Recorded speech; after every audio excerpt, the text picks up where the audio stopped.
Before her trip with friends, my wife said, "Let's take a break from our marriage." Her voice was calm, but the words hit me like a blow. We had been married for 7 years, and while things weren't perfect, I never imagined she'd want space from me. I stood there frozen, trying to process if it was something I did, or something she was hiding. She explained it as a reset, saying she needed to find herself again. I wanted to believe her, to think it was harmless, just a momentary drift. I watched her pack her bags, her laughter returning as she texted her friends about the trip. The way she smiled at her phone that day felt foreign, distant, almost like she wasn't mine anymore. The first few days after she left were quiet. I told myself not to overthink, but every hour stretched into a lifetime. Her social media filled with pictures, sunsets, cocktails, beaches, and the same group of friends she always hung out with. But something stood out, a man in several photos, close beside her, his hand just a little too near. My stomach twisted each time I saw him. I didn't confront her. I decided to wait until she returned, wanting to give her the benefit of doubt. But deep down, a storm brewed inside me. Every late-night message, every "I'll call you later," made me question if I even knew the woman I loved. When she finally came back a week later, she was different. There was a glow on her face, but not the kind that comes from peace or rest. It was the kind that comes from escape. She hugged me lightly, not the way a wife hugs her husband after days apart. I could feel the gap between us, wider than before she left. "How was it?" I asked. She smiled and said, "Refreshing." That word cut deep. Refreshing. As if stepping away from our life together had been a relief. I nodded and pretended it didn't hurt.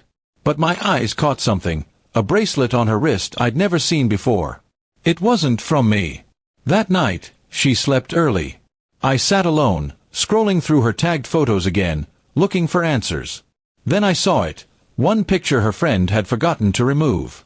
She was sitting close to that same man, her hand on his shoulder, his on her waist. The caption read, "Best trip ever." My chest felt tight, my breath shallow. I didn't rage. I didn't scream. I quietly printed that photo and placed it in an envelope. The next morning, I made breakfast, just like always. When she came down, I slid the envelope across the table. She froze the moment she opened it. Her face drained of color, her lips trembling. "It's not what it looks like," she said. I looked her in the eyes and replied softly, "Then tell me what it is." She couldn't. Tears welled up, and silence filled the room. That silence told me everything I needed to know.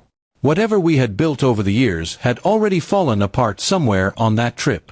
4 days after, she tried to explain, saying she was confused, that she didn't mean to hurt me. But I realized something. People who truly love you don't need breaks to remember that love. They fight for it even when it's hard. She didn't. She ran.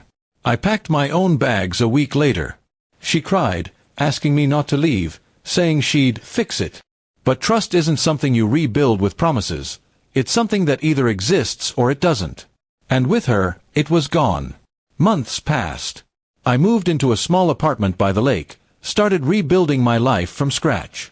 Some nights, I still caught myself thinking about her, about how love could fade so quietly. But then I'd remind myself that losing someone who lies is never a real loss. A year later, she called. She said she missed me, that the man she met wasn't who she thought he was. I listened quietly, then simply said, "That's what breaks are for, to find out what's real." Then I hung up, feeling lighter than I had in years. In the end, her trip taught me more than her words ever did. She went searching for herself, and I found my peace. Sometimes, love doesn't die suddenly, it simply walks away, never to return.